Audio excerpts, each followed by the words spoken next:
This is another thing. Costco has actually helped us become more efficient. Interesting. They forced us. Would you say these margins are like dangerously thin, where it puts you at risk if because you're manufacturing all this stuff, and then probably relatively razor thin margins, not 15% is pretty thin, probably, especially compared to your online sales. Yeah.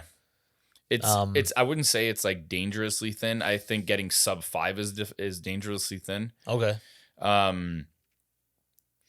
But like you'll have like a typical manufacturing margin, not necessarily my business, but like manufacturing as a whole, I want to say is like in between 5 and 10%. So you're even above that. Way above it. Yeah. Okay, so and that might just be a culprit of the type of industry that I'm in. Yeah. However, it's still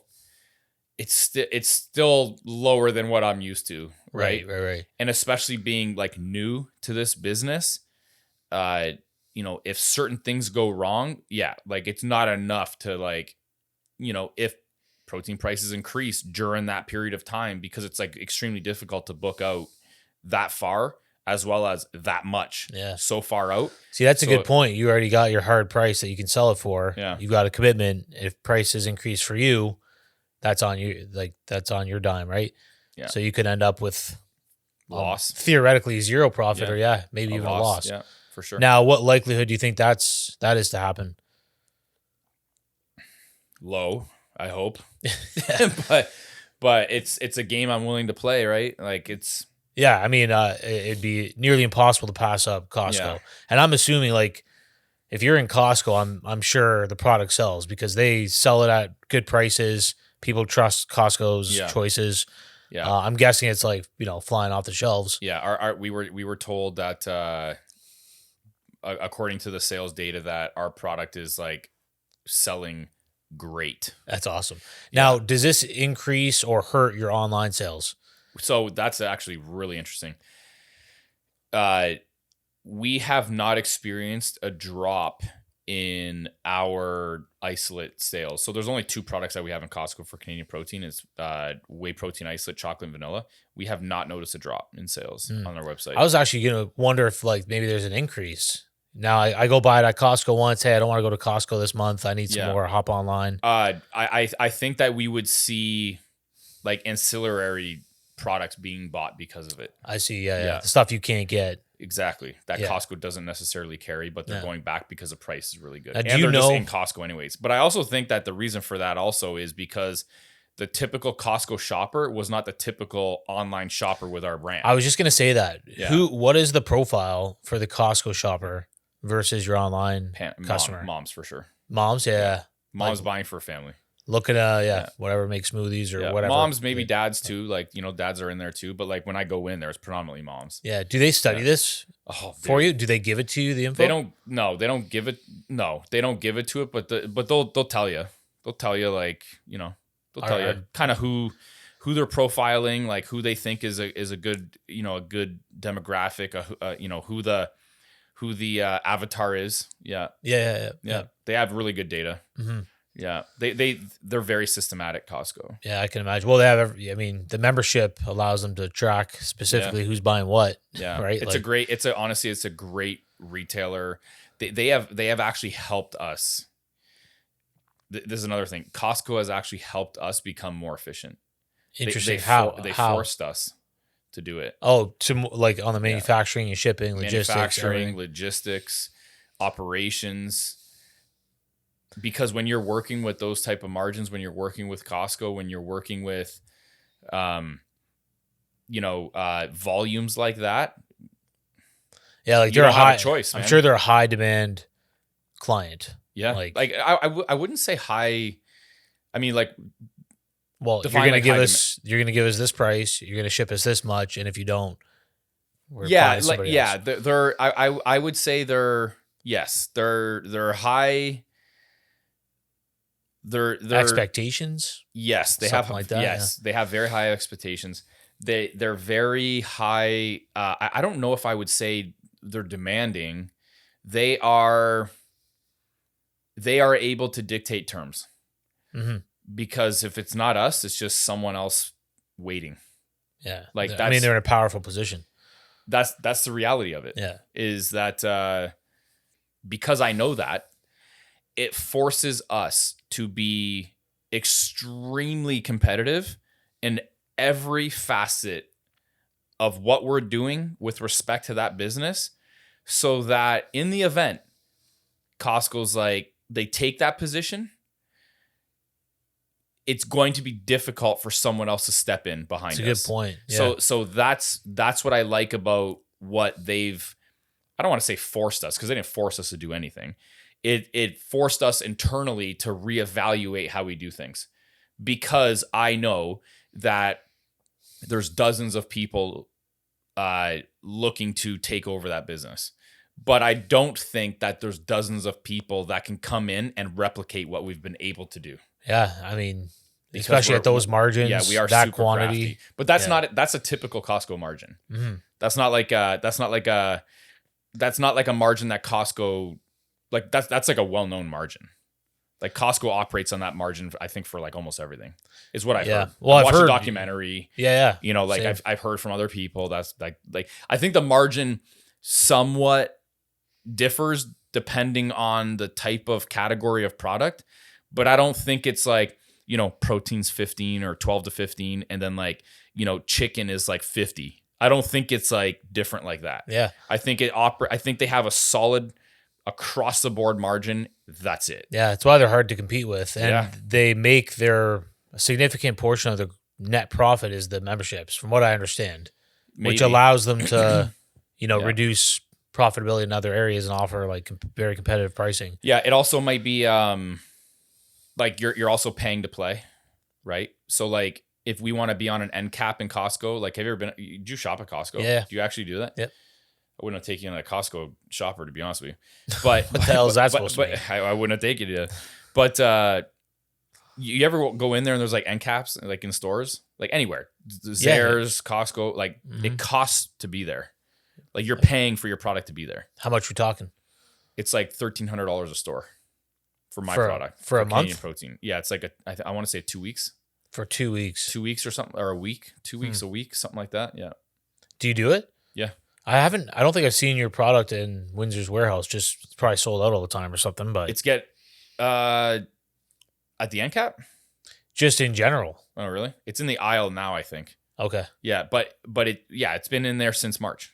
What the fuck are you talking about, dude? When was the last time you've been in there? Well, I don't go down the protein aisle because I bought yours online, right? Well, I got a big giant like kilo bag. Or whatever, so there you go. Yeah. So, but it cycles in and out of the end cap.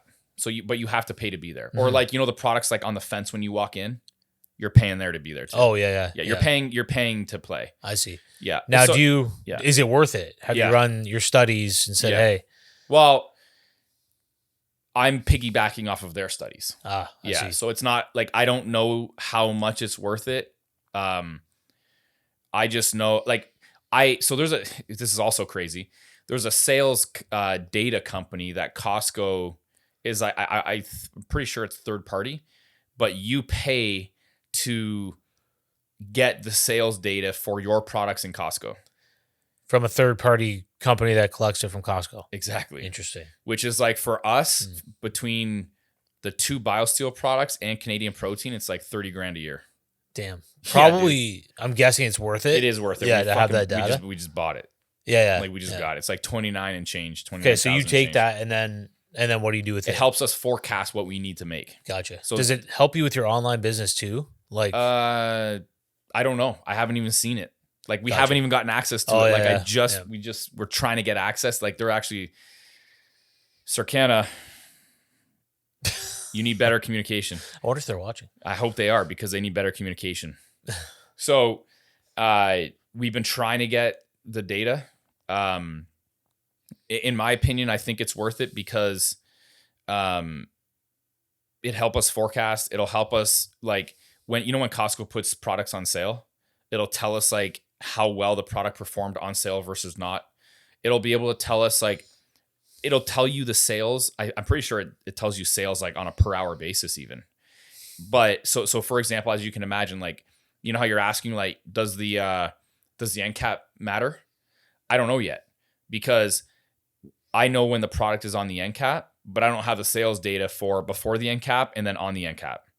But this sales data software will be able to tell us like the difference, right? Well, I know anecdotally, like I walk into Costco all the time, and it's like those products stand out to me. And I buy stuff all the time. I wouldn't even have noticed, but because it's there, it's almost screaming that like, hey, take a look at this. For sure. You don't normally do it, or maybe it's on sale, or maybe there's for sure a unique product that isn't going to be here next month. 100%. So I always, I mean, it seems pretty valuable, but and they recommend it. Costco will recommend it. And you want to probably cycle it in and out for awareness, and they don't like. I don't think they don't like. I've never seen them recommend like you go on the end cap the entire time. Right. I've seen them like, hey, we recommend you being on the end cap for X amount of time. Yeah, during this period here. I see. Yeah. Oh man, that's super cool. Now I know last time we talked, you were after buying the company, you had all kinds of product, like all over the U.S. in different warehouses and whatnot. Logistical nightmare. Yeah. Storing it was like a potential fortune. Shipping it was a fortune. Yeah. Has that all cleared up at all, or where are you guys out there? It's clearing up. We're still like a big. It's still a very big chunk of change. Like a massive chunk of change, to be honest with you, with respect to it's the biggest expense on the income statement. Damn. Like, so you have all this raw material. It's a finished product. So ready to retail. Yeah. Pretty much. Yeah. What about the raw stuff, raw material? There's not as much of that. Okay. No. So what are you doing with it? What's the cleanup process? We're selling it, right? We're selling it. There's just so much. I think what ended up happening was BioSteel did a poor job of forecasting. And they over forecasted, right? What I was told is that they forecasted based off of the assumption that they were going to do $250 million worth of sales in fiscal 2024. So they made enough stock to do that, but they were tracking for 140 million. So like, as you can imagine, there's like $110 million worth of stock that I ended up assuming pretty much. Jeez. Yeah. How can you be, that far off? Incentivized by top line revenue. Yeah. That's probably it. I don't know if that's the case, but I'm going to guess. Yeah. So you take all that product, you call all the distributors, like how do you clean it up, right? Yeah. Like what's the process? We're cleaning it up. We also have the ability, like we're going to be in-house manufacturing. We have the ability to, open it up, recertify the product, extend the expiry dates on it, repackage it, stuff like that. So we have, because I have in-house manufacturing, I won't have to necessarily dispose of it.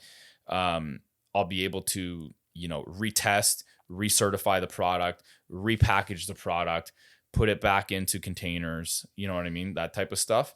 So I do have the ability to do that type of thing. But it's a lot of product. I didn't know that was a thing. Certify and test a product coming up for expiry or how?